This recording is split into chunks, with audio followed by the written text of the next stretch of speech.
usipomwonesha mwanao namna ya kuomba, sio kumwambia aombe, mfundishe aone, akuone jinsi unavyopiga magoti, akuone jasho linavyofumuka kwa ajili ya Yesu.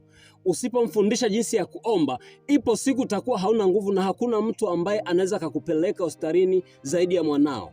Kwa hiyo mwanao akiwa kwenye maisha yake hakujifunza namna ya kumtafuta Mungu, hato kupeleka pengine popote zaidi ya kupeleka kwa mganga, na utafia huko kwa mganga. Lakini ukimfundisha mwanao kumtafuta Bwana, ukimfundisha mwanao jinsi ya kuomba, na akawa anaona kila unachokipata kinapatikana kwa sababu ya Yesu Kristo, hakika hata wewe mwisho wako utakuwa mwema na utakuwa chini yake. Maana kuna wakati ambapo utakuwa hauna nguvu, utategemea yeye akutunze. Kwa hiyo kwenye maisha ambayo ulimlelea, kwa maisha ambayo ulimfundisha, atatembea kwayo, naye atajifunza kwako kupitia matendo yako, sio kwa sauti yako.